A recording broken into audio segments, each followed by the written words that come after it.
तो आज हम स्टार्ट करने जा रहे हैं क्लास 8 का chapter number 11 direct and inverse proportion. देखो इसमें क्या करना है, हमें पहले तो प्रोपोर्शनलिटी समझना पड़ेगा कि प्रोपोर्शन होती क्या चीज़ है, ठीक है, और डायरेक्ट कौन सा होता है और इनवर्स कौन सा होता है। देखो सबसे पहले देखो एक तुम्हें बेसिक सा रूल बताता हूँ प्रोपोर्शनलिटी होती क्या है, ठीक है।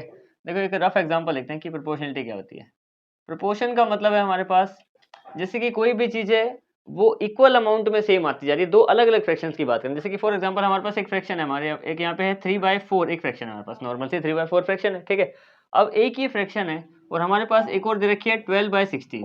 अब क्या ये दोनों सेम है, ठीक है। देखो इसकी प्रोपोर्शनलिटी पता है हमें 3/4 है, इससे कम ही नहीं जा सकती, लेकिन ये ना किसी एक टेबल में आती है, इसको हम कट कर सकते हैं। जैसे कि इसको अगर टेबल में कट करें तो 3/4 आ जाएगी 4 के टेबल में, 4 3 12 और 4 4 16, यानी कि असल में एक तरीके से देखा जाए तो ये भी 3/4 है, ठीक है। तो इसका मतलब क्या है कि ये फ्रैक्शन और रियली फ्रैक्शन प्रोपोर्शन है, क्योंकि कुल मिला के जो एंड में रिजल्ट आएगा वो 3/4 ही आएगा। अब देखो एक और फ्रैक्शन ऐसे एग्जांपल में ले लेता हूँ, जैसे कि ये ले लिया मैंने 15/20। अब देखो ध्यान से देखेंगे तो ये टेबल 5 के टेबल में 3 पे जाएगा और यही 5 के टेबल में 4 पे चला जाएगा, ठीक है। तो यानी कि इसकी भी जो फ्रैक्शन बनी वो 3/4 बनी, यानी कि जितनी भी 3/4 की फ्रैक्शन बनने वाली हैं वो सारी इसकी प्रोपोर्शंस होंगी, यानी कि इसके हिसाब से सेम चल रही हैं। आगे आगे उसको अगर बेसिक फॉर्म में लेके आ जाएं तो यही बनेंगे सारे 3/4, ठीक है। तो ये सारी जितनी भी होगी ना एक टाइप की 3/4 वाली, वो सारी प्रोपोर्शन में एक साथ, ठीक है। ये तो बताया कि मैंने प्रोपोर्शन होता क्या है, कि यानी कि कट करें किसी को तो नंबर सेम आए, यानी कि ये 12/16 और ये प्रोपोर्शन है, इक्वल नहीं कहेंगे क्योंकि देखो 12/16 अलग है, 15/20 अलग है, लेकिन प्रोपोर्शन है क्योंकि 3/4 ही आ रहा है इसमें, ठीक है। अब ये तो हो गया कि प्रोपोर्शन होती क्या है, कि मतलब कट करने के बाद लास्ट में सेम नंबर है, ठीक है। उसके अलावा डायरेक्ट और इनवर्स का क्या मतलब है। देखो डायरेक्ट होता है, डायरेक्ट का मतलब है सीधा सीधा। सीधा का मतलब है जैसे कि अगर मान लो एक ए है और वो बी एक दूसरे के डायरेक्टली प्रोपोर्शनल है। डायरेक्टली प्रोपोर्शनल का मतलब है क्या है, कि जैसे ये जो है ना, इस डायरेक्टली प्रोपोर्शनल का एक सिंबल ऐसे लगता है, ठीक है। इसका मतलब है कि अगर ए बढ़ेगा तो बी भी बढ़ेगा। इसका मतलब देखो एक एग्जांपल लेके दिखाता हूँ मैं तुम्हें, घरेलू एग्जांपल देख लो। जैसे कि मान लो ए कोई भी चीज़ है, जैसे कि हाँ, अब मान लो कि एक नॉर्मल बंदा है, ठीक है। यहाँ पे हमने क्या किया, ये बंदा है, ठीक है, इसके गाल पे हमने एक थप्पड़ मार दिया। ये जो ए है मान लो कि एक थप्पड़ है, ठीक है, ये वाला। अब एक बार मारा, ठीक है, और ये जो यहाँ पे बी है, बी को मान लेते हैं कि रेडनेस है। रेडनेस यानी उसके जो चेहरा है वो लाल होते जा रहा है। अब देखो जितने ज़्यादा हम इसको थप्पड़ मारते रहेंगे मारते रहेंगे मारते रहेंगे, इसका चेहरा उतना ही लाल होता रहेगा होता रहेगा होता रहेगा और बढ़ता जाएगा। तो ऑब्वियस सी बात है कि एक चीज़ बढ़ रही है, अगर नंबर ऑफ स्लैब्स बढ़ रहे हैं तो फिर रेडनेस भी बढ़ती जा रही है। इसको कहते हैं डायरेक्ट प्रोपोर्शन, यानी कि एक चीज़ बढ़ती है तो दूसरी भी बढ़ती है, ठीक है। इनवर्स का मतलब होता है इसका उल्टा। देखो इनवर्स का पहले मतलब समझो, उसके बाद क्वेश्चन आंसर ही करेंगे। इनवर्स का मतलब है इसका उल्टा। जैसे कि मान लो अभी इसको हम मार दें, ठीक है, लेकिन यहाँ पे कम क्या हो रहा है, कम क्या हो रहा है, जैसे कि मान लो ये बंदा सहन कर रहा है कई देर से, ठीक है। अब ये कई देर से इसको पड़े जा रही है पड़े जा रही है, पर कितना सहन करेगा। जो एक तरीके से इसका टॉलरेट करने की क्षमता है वो धीरे धीरे कम हो रही है। अब देखो जब ये थप्पड़ बढ़ रहे हैं तो एक चीज कम भी हो रही है, यानी कि ये जो इनका रिलेशन है ना, इसका और इसका, ये है इनवर्स। इनवर्स का मतलब है जब एक चीज बढ़ती है तो दूसरी कम होती है, ठीक है। और जो डायरेक्ट मतलब ये बढ़ रही है तो वो भी बढ़ रही है, क्योंकि देखो ये बढ़ रही है, थप्पड़ मार रहे हैं तो ये गाल लाल होते जा रहा है, यानी कि रेडनेस बढ़ जा रही है। एक दूसरे के साथ साथ चल रहे हैं, एक दूसरे के हिसाब से, ठीक है बिल्कुल, लेकिन ये एक दूसरे का उल्टा है। जितना मार रहे हैं उतना उसका जो सहन शक्ति है वो कम हो जा रही है, ठीक है। तो ये होते हैं डायरेक्ट और इनवर्स प्रोपोर्शन, ठीक है। ये था अब इसका एक छोटा सा इंट्रोडक्शन। अब इसके क्वेश्चन आंसर पे ही आते हैं डायरेक्ट, ठीक है। इसके पहले क्वेश्चन को डिस्कस करते हैं। क्वेश्चन में क्या बोला कि फाइंड द नहीं following are the car parking. ये 4 कार पार्किंग दे रखी है हमें, ठीक है। इसके हिसाब से बताना है कि ये सारे जो हैं वो प्रोपोर्शन में है या नहीं है। बस इतना ही चेक करना है कि प्रोपोर्शन में है या नहीं है। तो प्रोपोर्शन में होने के लिए देखो यहाँ पे अलग अलग दे रखे हैं हमें 4। एक बोला कि 4 घंटे में 60 रुपये, मतलब 60 रुपये दो और 4 घंटे तक अपनी कार को पार्क करो। ये है इसका डबल, पर ये इसका डबल नहीं है, वो हम कैलकुलेट करके देखेंगे। अब देखो कैसे कैलकुलेट करेंगे, हमें निकालना है यहाँ पे सोल्यूशन। यहाँ से शुरू कर देता हूँ। सोल्यूशन है, हमें निकालना है चार्ज पर आवर, 1 घंटे में कितना टाइम लग रहा है। तो पहले वाले के हिसाब से देखो, जो फर्स्ट वाला है हमारा, इसके हिसाब से क्या 60 रुपीज़ 4 आवर। ऊपर रुपीज़ लिख रहा हूँ, नीचे आवर लिख रहा हूँ। तो एक बार जो जो हमने मतलब एक तरीके से मेथड शुरू कर दिया, एंड तक वही रखना है, ठीक है। तो नीचे हम हर बार क्या रखेंगे, आवर्स रखेंगे, ऊपर रुपीज़ रखेंगे। तो इसको कट करते हैं, तो ये 1 और ये 15 पे चला जाएगा, क्योंकि देखो यहाँ पे क्या बनेगा हमारे पास, ये 4। अब 4 को अगर इसको मैं डिवाइड करूँ तो ये 1 और ये 1 5 15 पे, यानी कि हमारे पास यहाँ पे आ जाएगा 15 रुपीज़ पर आवर। 15 रुपये लग रहे हैं हर घंटे के। ध्यान से समझो, मैंने क्या किया, टोटल को इससे डिवाइड कर दिया, बड़ा सिंपल से ही काम किया। अब दूसरा देखते हैं, ठीक है। ये फर्स्ट वाला था, ये था, इसको C1 मान लेते हैं, पहले वाले का चार्ज पर टाइम का पहला, ठीक है। दूसरा करके देखते हैं, 100/60 8 रख देते हैं। अब इसको इससे डिवाइड करते हैं तो कितने में जाएगा, ये जाएगा इसके, शायद कट ना भी हो, फ्रैक्शन में आ जाए, पर देख लेते हैं पहले। ये है 8, 1 पे गया तो 2 बच गया, 2 0, तो फिर 2 16 पॉइंट, और यहाँ पे 4 बचेगा ना, हाँ तो 5, तो यहाँ पे आ जाएगा 12.5 रुपीज़ पर आवर लिख देता हूँ, या फिर पर के लिए अब ये नहीं लगाते, पर आवर। ये हमारे पास निकल गया इसका C2। हम एक एक करके मानेंगे C1 C2 C3 C4, बाद में चेक कर लेंगे, ठीक है। तीसरा देखते हैं, तीसरा क्या कह रहा है, तीसरा कह रहा है 140/12। इसको इससे डिवाइड करके देख लेते हैं, ये कितने में जाएगा। ये चला जाएगा 1 पे, बचेगा 14 में से 12 से 2 बच गया, 2 0, तो फिर से 1 पे चला जाएगा, 1 पॉइंट, अब 2 8 आएगा ना, तो 8 से करेंगे हम इसको किसी पे, ये जाएगा हमारा 7 पे चला जाएगा, 12 7 62, हाँ ठीक है। यहाँ से बचेगा इतना, तो 0.5 आ जाएगा, ये हो जाएगा हमारा 11.75 रुपीज़ पर आवर। ये आ गया C3। एक बार चेक कर लेते हैं, फिर भी एक बार मैं डिवाइड करके देख ही लेता हूँ, कोई कन्फ्यूजन बाद में ना रहे। 140 और 12, 12 1 12, 2 0, फिर से 12 1 12, 8 आ गया 0, और फिर जाएगा 6 पे जाएगा, 6 पे 12 5, हाँ 60, तो 6 पे जाएगा 72, 8 बचा, ठीक है, फिर से 0 आ गया, यानी कि यहाँ से ये फिर से रिपीट होता रहेगा नंबर, अच्छा 0.66 है, ठीक है, 72, यानी कि नंबर रिपीट होएगा ना बार बार, तो यहाँ पे आ जाएगा 75 नहीं आएगा, यहाँ पे आएगा 11.66 आता रहेगा बार बार। ये आ गया इतना, ठीक है। इस हिसाब से लास्ट वाला देखते हैं अब कितना है, ये है हमारे पास 180 डिवाइडेड बाय 24। अब इसको भी इससे डिवाइड करके देख लेते हैं, यहीं पे ऊपर कहीं देख लेते हैं, ये जाएगा 180 को 24 से करते हैं। 24 वैसे फ्रैक्शन में भी लाया जा सकता है, इनको लाना होता है, चलो फ्रैक्शन में ही कर लेते हैं। पहले इसको काटूंगा मैं 2 पे, 12 आ गया, ऊपर आ गया 90, ठीक है, फिर से 2 पे चला जाएगा 6, और आएगा 45।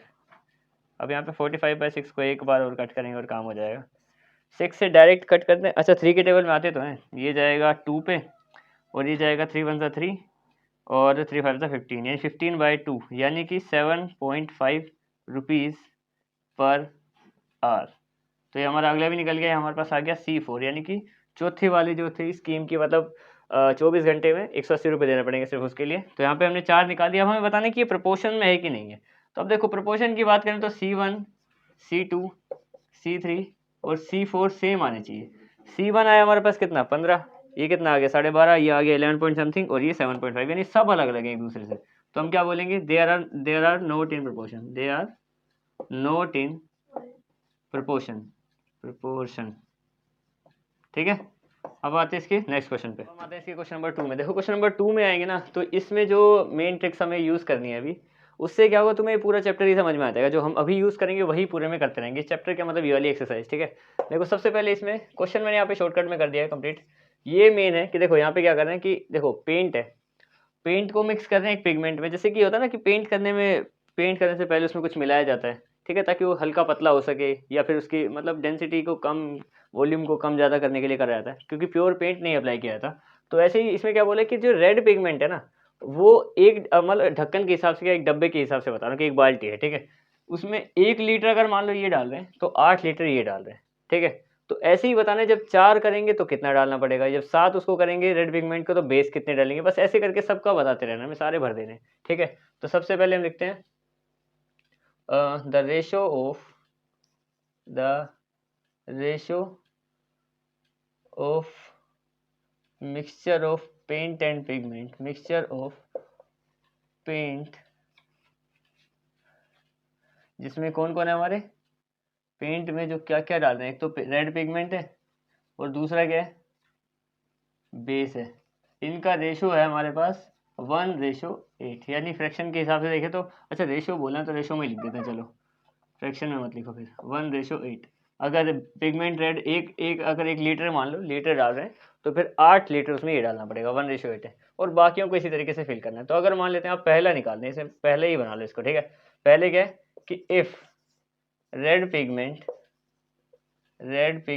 इज 4, अब ये 4 लीटर हो कुछ भी हो, ठीक है। अब ये इस वाले पहले वाले को निकालते हैं कि अगर ये 4 होगा तो कैसे होगा, ठीक है।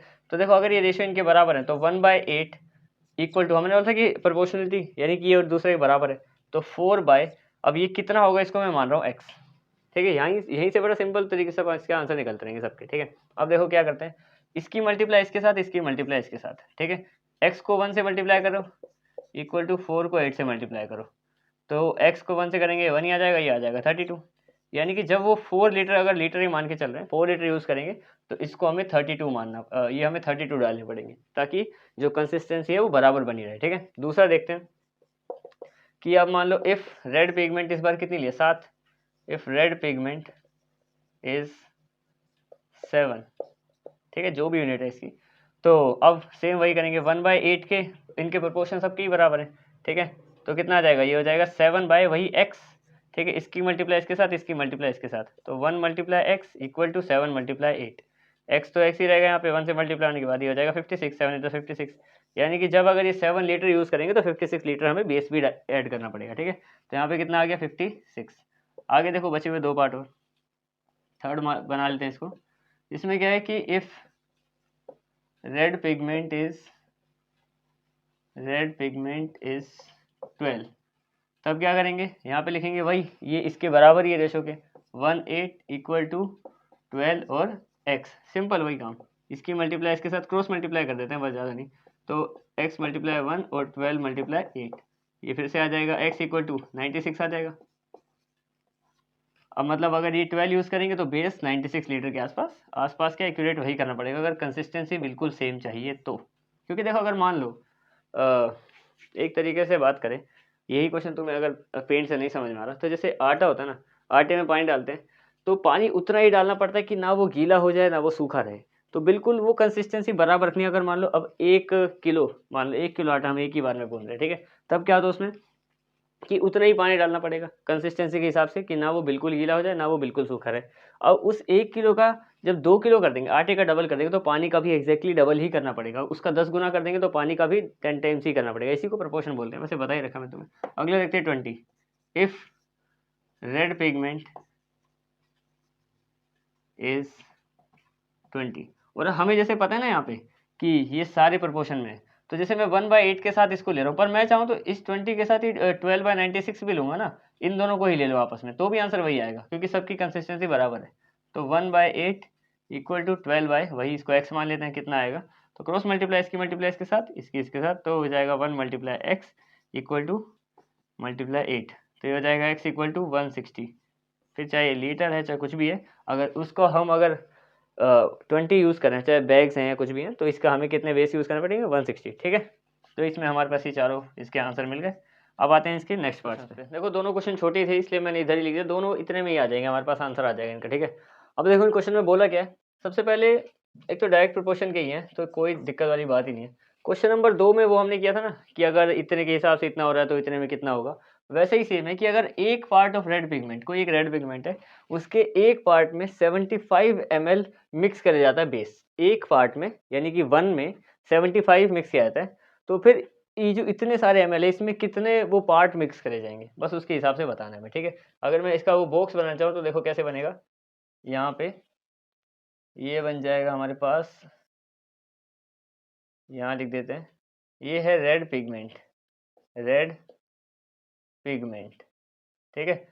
ये एक पार्ट में, इसमें बेस कितने डाले थे, ये बेस है हमारा, बेस कितने थे 75, तो अब बोला है कि इतने बेस हैं 1800, इतने बेस में कितने ये होंगे रेड पिगमेंट, बस यही निकालना है हमें, और सेम उसी तरीके से फ्रैक्शन रखना है। अब इसको लेट कर लेते हैं, चाहे लेट A1 A2 ये है कि A1 1 है और A2 नहीं, A1 B1 करेंगे, हाँ A1 B1, A1 ये और B1 है 75, ये इसके नीचे वाला।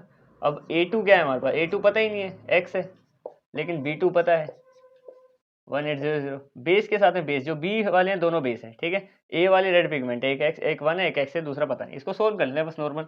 जैसे क्या लिखेंगे हम, जैसे सोल्व करते हैं इसको, 1/75 इक्वल टू, अगर इनका प्रोपोर्शन सेम है तो x बाय कितना हो जाएगा, इतना आ गया, बस क्या करना है क्रॉस मल्टीप्लाई, इसकी मल्टीप्लाई इसके साथ, इसकी मल्टीप्लाई इसके साथ, इसको जब इससे करेंगे तो ये आ जाएगा यहाँ पे 75x इस तरफ आ गया, और यहाँ पे आ जाएगा 1800, 1800 को 1 से ही करना है हमें सिर्फ, तो 1 से करेंगे यही आ जाएगा, और 75 को x से करेंगे तो यही x हमारे पास आ जाएगा, ठीक है। अब यहाँ से ये यहाँ पे मल्टीप्लाई हो रहा है, इधर नीचे डिवाइड में भेज दो इसको, डिवाइड में चला गया नीचे, तो इसको चाहे डिवाइड कर दो। पहले इसको हम किसके टेबल से कट करें, इसको कर देते हैं पहले 5 से ही कर देते हैं, तो ये हो जाएगा 5 वन ज़ा 5, 2 बचेगा यानी 15 पे चला गया। ठीक है, इसको 5 से करेंगे तो कितने जाएगा, ये जाएगा 5 3 ज़ा 15, 3 बचा और 6 और 0। ठीक है, अब इसको फिर से 5 पे कर देते हैं, ये जाएगा 3 पे, और इसकी बात करें तो ये जाएगा 5 5 7 ज़ा 35, 1 बचा और 5 15 पे जाएगा ना। एक सेकंड, यहाँ पे 35 है, 1 बचा 0, तो 2 पे जाएगा, हाँ 72 72। अब यहाँ पे 72 और ये 3 दोनों फिर से 3 के टेबल में एक साथ आते हैं, तो 3 1 ज़ा 3 और 3 2 ज़ा 6 और 3 4 ज़ा 12। हाँ ठीक है, तो यहाँ पे आ गया 24, यहाँ पे आ गया आपका आंसर 24। इसका मतलब क्या है कि 24 ऐसे लगेंगे यहाँ पे। अब x की वैल्यू पता चल गई, इसलिए मैं यहाँ पे 24 लिख देता हूँ, ठीक है। अगर 1 में 75 है तो 24 में जाके 1800 आएंगे, ठीक है। अब इसकी बात करते हैं, ये भी सेम क्वेश्चन, वैसे ये डायरेक्ट क्वेश्चन। एक मशीन है जो सॉफ्ट ड्रिंक भरती है, 840 बोतल भरती है 6 घंटे में, तो 5 घंटे में कितनी भरेगी, बस यही बताना है, ठीक है। सोल्व करते हैं इसको भी, सोल्यूशन इसका भी चाहे बॉक्स बना लो, बॉक्स से थोड़ा ईजी हो जाता है, ठीक है। ये मान लेते हैं हम यहाँ पे लिख देते हैं टाइम। टाइम है, ये हो गया 6 आवर्स और ये हो गया 5 आवर्स। एक सेकेंड, बोटल्स ऊपर है ना, बोटल्स पहले है, तो बोटल्स को हमें पहले लिखना पड़ेगा, तभी हमारा फ्रैक्शन में आंसर नहीं आएगा, वरना समझ में नहीं आएगा। तो बोटल्स लिख देते हैं, और यहाँ पे टाइम है, एक में 6 आवर्स है, एक में 5 आवर है। 6 आवर में कितनी करती है 840, 5 आवर में कितनी करती है वो हमें निकालनी है, एक्स मान लेते हैं, ठीक है। तो इसका A1 और A2, B1 और B2 रेशो तो बराबर ही है, तभी तो प्रोपोर्शन में है। अच्छा, तो A1 क्या है हमारे पास 840, B1 हमें पता नहीं है, ये 6 है और ये 5 है। इसको भी सोल्व कर लो इसी तरीके से, तो यहाँ पे आ जाएगा हमारे पास 840/6, यहाँ पे आ गया, और फ्रैक्शन में नीचे चलेगा इक्वल टू x/5। यहाँ से इस x की वैल्यू निकालनी है कि कितनी बोटल्स फिल होंगी, ठीक है। तो इसकी मल्टीप्लाई इसके साथ, इसकी मल्टीप्लाई इसके साथ, 6x को मल्टीप्लाई करेंगे 6x आ जाएगा, 5 को इससे मल्टीप्लाई कर दो 840 से,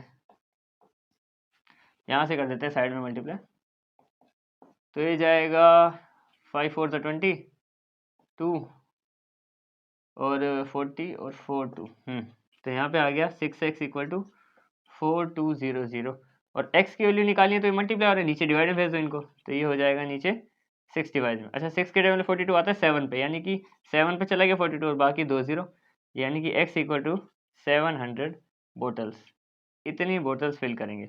अब यहाँ पे इसकी वैल्यू पता चल गई, तो यहाँ पे इसको लिख दो 700 बोटल्स, ठीक है। क्योंकि देखो 6 घंटे में अगर 840 है तो 5 घंटे थोड़ा टाइम कम दे रहे हैं, तो बोटल्स भी कम ही भरेंगे ना, ठीक है। अब आते हैं इसके नंबर 5 और 6 में। देखो क्वेश्चन नंबर 5 और 6 में बिल्कुल सेम है जैसे पहले 2 क्वेश्चन किए थे। इसमें क्या है, देखो, a photograph of a bacteria is enlarge 50,000 times, ठीक है।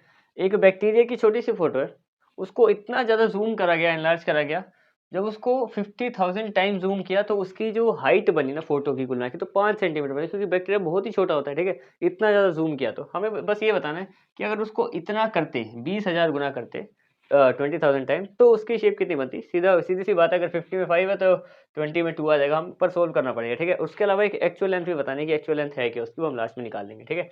तो सबसे पहले इसका सोल्यूशन शुरू करते हैं, लेट करते हैं, लेट क्या करेंगे हम लोग, इससे ये आया था ना, तो एनलार्ज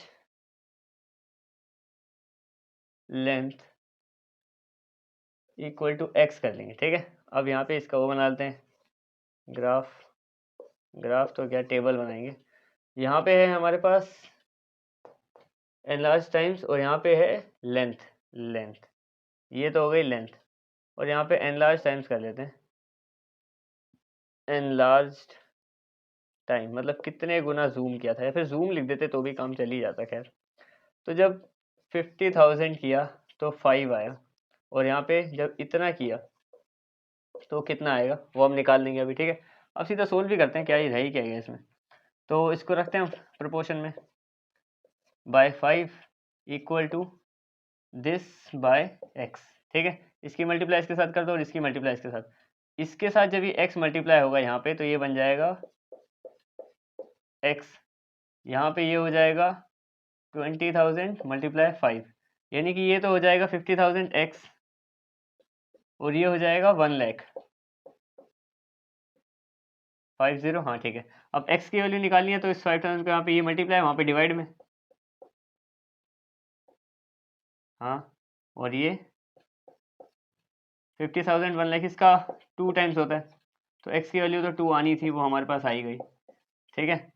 यानी कि जब हम इतने गुना यानी कि 20,000 टाइम उसको जूम करेंगे तो वो 2 सेंटीमीटर का दिखेगा भी उसका फोटो, ठीक है। अब एक एक्चुअल लेंथ और पूछे कि असल में कितनी है, तो एक्चुअल लेंथ चाहे इससे निकाल लो, यहाँ पे 2 आ गया, ठीक है, चाहे इससे निकाल लो चाहे इससे निकाल लो, किसी से भी आ जाएगी, ठीक है।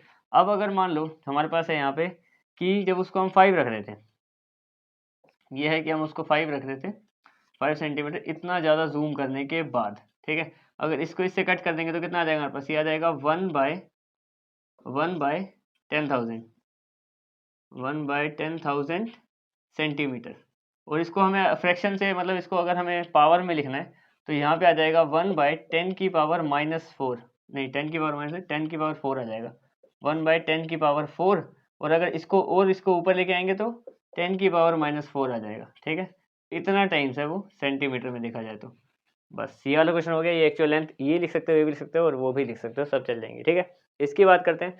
अब क्या किया, model of a ship the mast. Mast क्या होता है, देखो ये जो लकड़ी होती है ना जिसके ये सारे जो पर्दे लगाए जाते हैं, ठीक है, इसको बोलते हैं मेस्ट। अगर एक नॉर्मल से एक मॉडल, पहले तो मॉडल देख लो कि एक मॉडल की शेप है, छोटा सा मॉडल बना हुआ है, उसकी शिप की बात हो रही है, तो उसका जो मेस्ट है ना ये वो 9 सेंटीमीटर का है, छोटी सी शिप है तो सेंटीमीटर में आ जाएगा।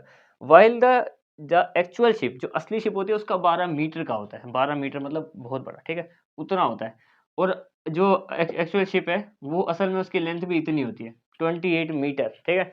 हमें ये बताना है कि इन दोनों जो हमें जितने हमें इन्फॉर्मेशन दे रखी है ये दोनों, इसके साथ प्रोपोर्शन निकालो और साथ में हमें बताना है कि how long the model ship, यानी कि एक तरीके से इसी तरीके से इसको कर देते हैं। तो यहाँ पे देखो सबसे पहले हम क्या करते हैं, मेस्ट बाय लेंथ, दोनों का एक ही तरीके से लिख देंगे, आराम से हो जाएगा ये भी।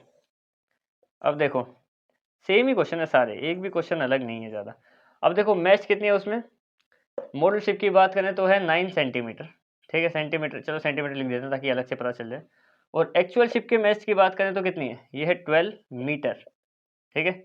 अब इसकी हमें लेंथ निकालनी है मॉडल शिप की, ये हम x मान लेंगे, और जो असल शिप है जिसकी 12 मीटर थी उसकी असल है कितनी, 28 मीटर, ठीक है।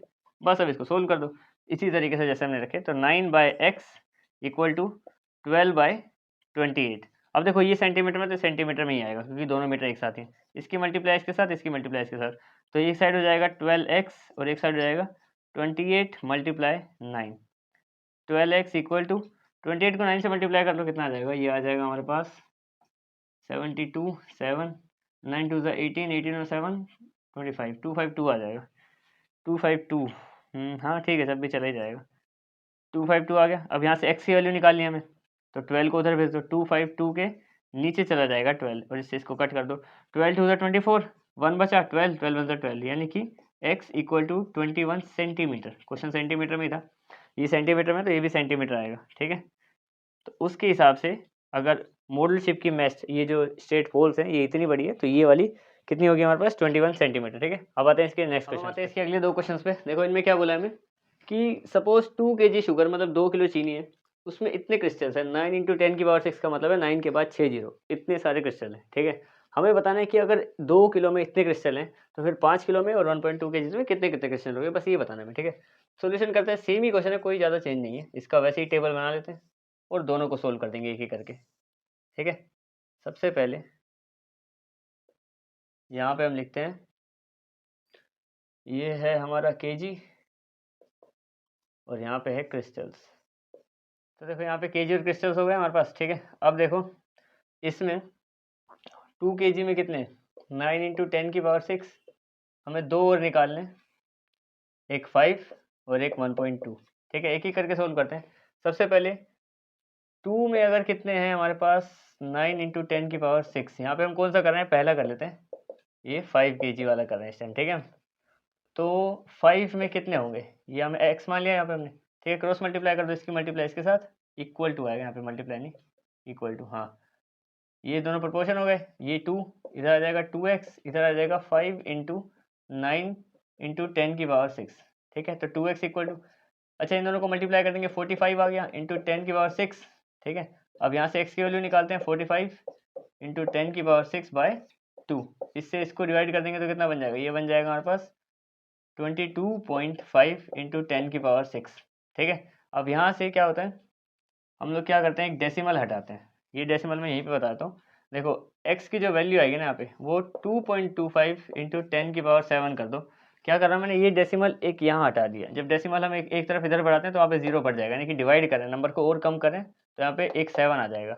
7 इसलिए क्योंकि हम डेसिमल एक के बाद ही लगाते हैं जनरली ऐसी इक्वेशंस में, तो ये यहाँ पे पुट कर देना, ठीक है। वरना ये भी ठीक है, कोई दिक्कत नहीं है इसमें। अब आगे बढ़ते हैं, अब हम करते हैं सेकंड क्वेश्चन, जिसमें हम करेंगे 1.2 kg, ठीक है। इसके हिसाब से देखते हैं, तो रेशो तो हमारे पास यही है, अगर 2 में हमारे पास 9 इंटू 10⁶ है तो 1.2 में कितने होंगे, ठीक है। इसी को इसको भी उसी तरीके से करेंगे सेम। यहाँ पे 2x आ गया, यहाँ पे आ गया 1.2 इंटू 9 इंटू 10⁶, और x की वैल्यू क्या आएगी 1.2 इंटू, अच्छा इनको मल्टीप्लाई कर लो, 12 लाइन से कितना होता है, 12 लाइन से होता है 108, एक के बाद डेसिमल है तो यहाँ पे मैंने डेसिमल लगा दिया, ठीक है। अब यहाँ पे 10⁶ यहाँ पे लिख दी, यहाँ पे अपने पास क्या है 2 है।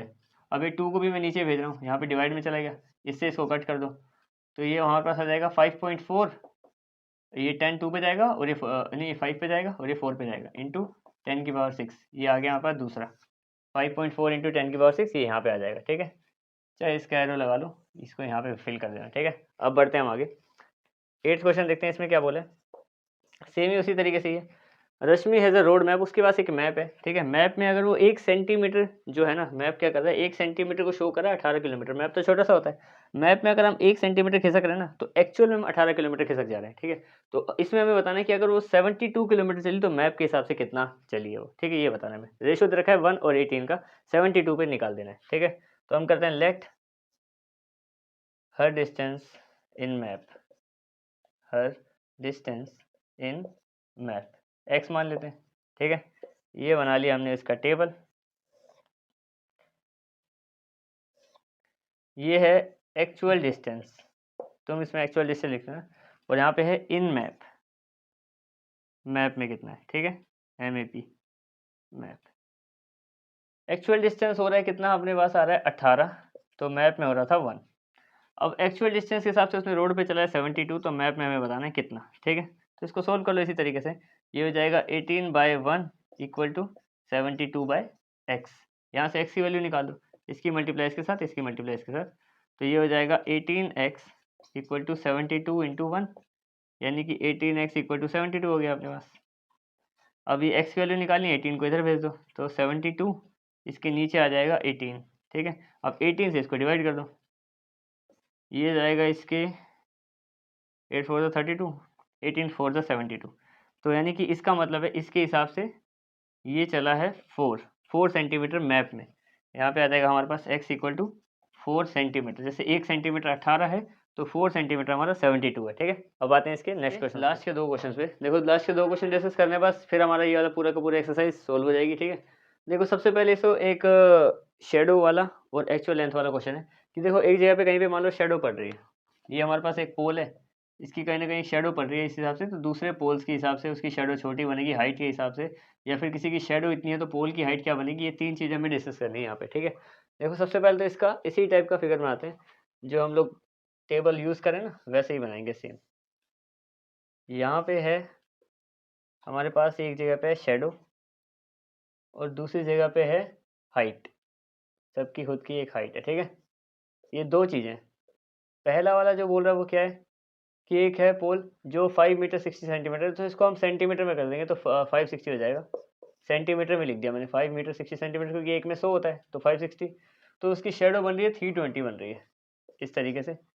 अगला है इसमें बताने की अनदर पोल जो है, दूसरा एक पोल है उसकी हाइट ये दे रखी है, तो वो है 1050 और इसकी शेडो फाइंड करनी है, ठीक है। इसको हम x मान लेते हैं।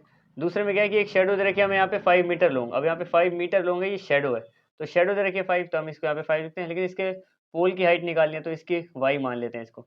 यहाँ पे हम करते हैं लेट x इक्वल टू, ये है शेडो ऑफ पोल 2 मान लो, इसको हम पोल 2 मान लेते हैं, इसको पोल 3 मान लेते हैं और इसको पोल 1 मान लेते हैं, ठीक है।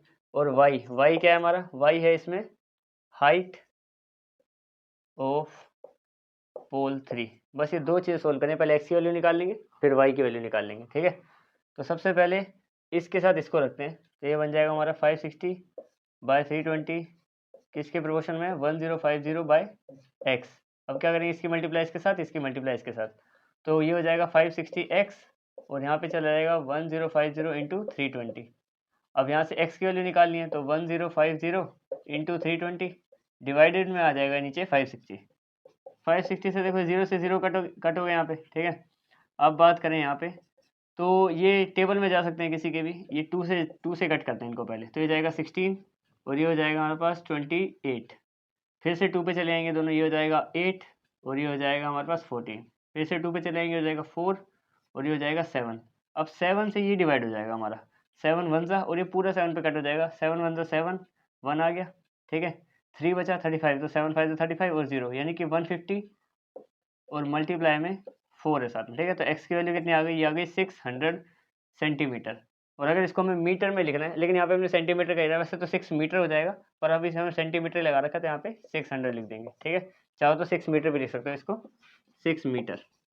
अगला क्वेश्चन देखो, अगले डिस्कस करते हैं हम। इसमें क्या करना है हमें, देखो इसमें हमारे पास क्या था कि इसमें शेडो दे रखी है, ठीक है। और इसकी बात करें, इसमें हमें एक्चुअल हाइट निकालनी है, इसी के प्रोपोर्शन में रखेंगे फर्स्ट को थर्ड से, P1 और P3।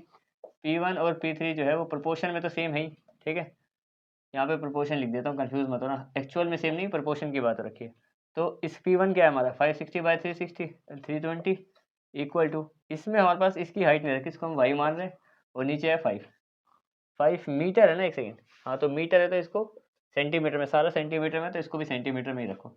इसकी मल्टीप्लाई इसके साथ, इसकी मल्टीप्लाई इसके साथ, ये हो जाएगा 320 वाई और यहाँ पे हो जाएगा 560 मल्टीप्लाई 500, ठीक है। अब y की वैल्यू यहीं रखोगे तो 560 मल्टीप्लाई 500 और यहाँ पे है नीचे 320। अच्छा 320 के साथ हमने इसको किया था तो हमारे पास 4/7 आया था ना, लास्ट एक बार याद करते हैं, ये 320 के साथ 560 हो गया था तो लास्ट 4/7 आया था, तो इससे हमारे पास 4 और 7 आ जाएगा इनको कट करने पे। अब 4 से ये हो जाएगा डिवाइड, 4 से करते हैं इसको तो कितना आएगा अपने पास, ये आ जाएगा, चलो 4 से नहीं भी होगा तो कोई बात नहीं, इन दोनों को कर लो, 7 5 35 यानी कि 3500, नीचे 4 है ही, ठीक है।